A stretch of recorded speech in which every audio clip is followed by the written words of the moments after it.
ሰላም ጤና ይስጥልን ክብራትና ክብራን ተመልካቾቻችን እንደምን ውላችኋል። ከብስራት የዩቲዩብ ቻናል መረጃዎቻችን አሁን ይጀምራሉ። መረጃዎቹን በማጋራት ቤዛቤት አራጋ አብራችኋለሁኝ። የምናስቀድመው የሀገር ውስጥ ጉዳዮቻችንን ይሆናል። በመድኃኒት ሊሻሻሉ ያልቻሉ የሚጥል በሽታ ታካሚዎች ነጻ ሕክምና ዘመቻ ሊሰጥ መሆኑን የቅዱስ ጴጥሮስ ስፔሻላይዝድ ሆስፒታል አስታውቋል።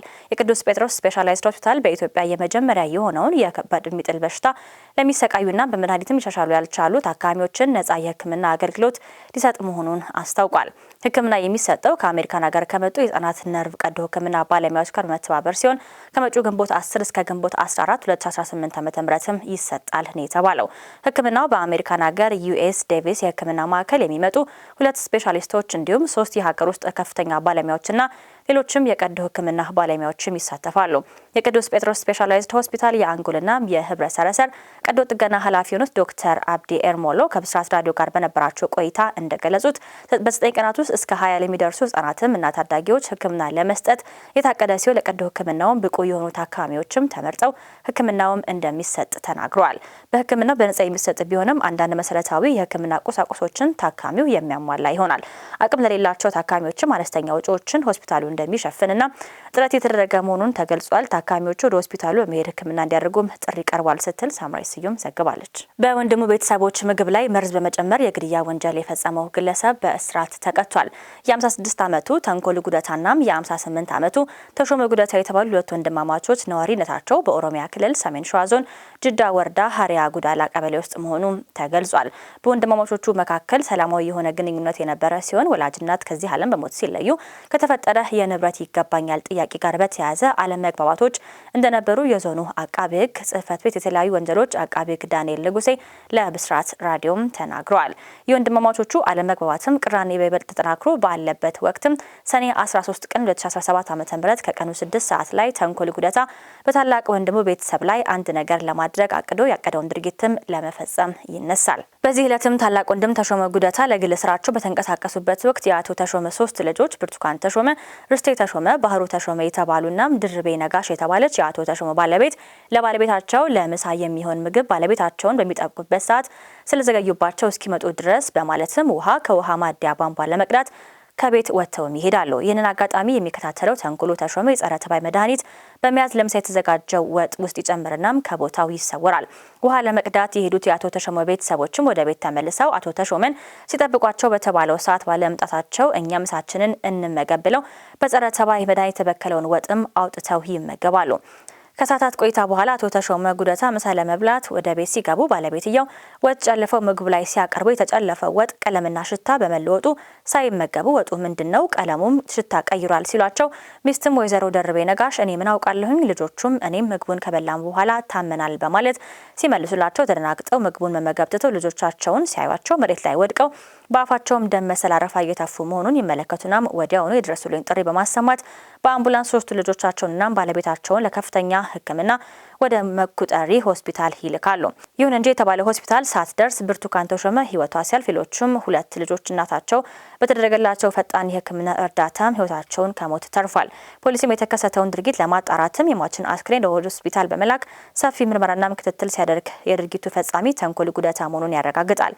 የድርጊቱ ፈጻሚ ተንኮሉም ይህንን ድርጊት የፈጸመው ከታላቅ ወንድሙ ጋር ባለው ቅራኔ እሱ ለመበቀል መሆኑን በሰጠው ቃል ያረጋገጠ ሲሆን ፖሊስም ከምኒልክ ሆስፒታል የአስክሬን ምርመራ ውጤት ከሙከጥሪ ሆስፒታል የተጎጂዎችን የምርመራ ውጤት በማያያዝም ለአቃቤ ሕግ ይልካል። አቃቤ ሕግ በናይትሮክና መርዛማ ነገሮች ከባድ የሰው መግደል ወንጀል ክስ ይመሰርታል። ክሱን የተመለከተው የሰሜን ሸዋ ዞን ከፍተኛ ፍርድ ቤትም ሰሞኑን በዋለው ችሎት ተከሳሽ ተንኮሉ እጅግ ነውረኛና ከባድ ጭካኔ በተሞላበት ድርጊት ጥፋተኛ በመሆኑ በ19 ዓመት እስራት እንዲቀጣ የተወሰነበት መሆኑን አቃቤ ሕግ ዳንኤል ንጉሴ ጨምረው ለብስራት ራዲዮ ተናግረዋል ስትል ኤደን ሽመልስ ዘግባለች። ክብራትና ክብራን ወደ ባህር ማዶ መረጃችን ስንሻገር እስራኤል ወደ 40 የሚጠጉ ዜጎቿ በሞስኮ አውሮፕላን ማረፊያ መታሰራቸውን አስታውቃለች። የእስራኤል የውጭ ጉዳይ ሚኒስቴር እንዳረጋገጠው 40 የሚጠጉ የእስራኤል ዜጎች በሩሲያ ሞስኮ በሚገኘው ዶሞዴቮ አውሮፕላን ማረፊያ በፓስፖርት ቁጥጥር ወቅትም በቁጥጥር ስር መዋላቸውን አረጋግጧል። ተሳፋሪዎቹ ለ5 ሰዓታት ያክል ታግተው በሩሲያ ባለስልጣናት ተጠይቀዋል። የደህንነት ባለስልጣናት የተጓዦችን ተንቀሳቃሽ ስልኮችንም መርምረዋል የተባለ ሲሆን ከኢራንና እስራኤል ግጭት ጋር የተያዙ ጥያቄዎችንም መጠየቃቸውንም አክሏል።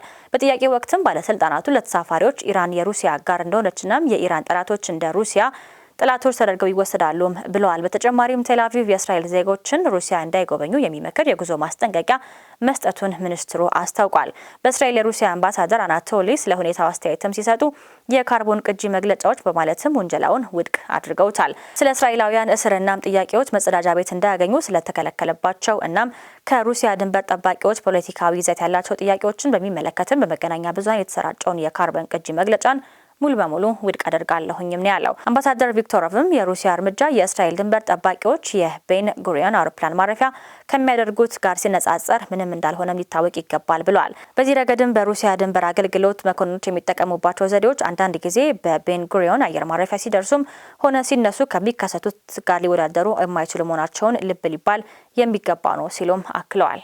ተመልካቾቻችን ወደ አጫጭር መረጃዎቻችን ስንሻገር የኢራን አብዮታዊ ዘብ በማንኛውም አዲስ ጥቃት ለመጋፈጥ ዝግጁ መሆኑን በማስታወቅ በቀሪ የጠላት ንብረቶች ላይ ከባድ ድብደባዎችን እንደሚፈጽም ተናግሯል ሲል የኢራኑ ሜህር የዜና ወኪል ዘግቧል። የዩናይትድ ኪንግደም የባህር ንግድ ኦፕሬሽን ማዕከል በሆርሙዝ ባህር ውስጥ ሁለተኛው መርከብ ላይ መተኮሱን ዘግቧል።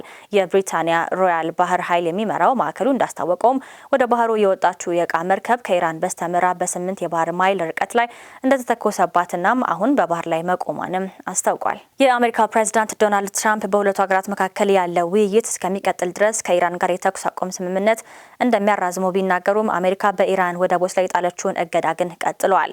የኢራን አብዮታዊ ጥበቃ በበኩሉ የበቃ ጫኝ መርከብ ኮንቴነር ላይም ተኩሷል። የእስራኤል ወታደራዊ ኃይል በደቡብ ሊባኖስ የመኖሪያ አካባቢዎችን በቦምብ ደበደበ።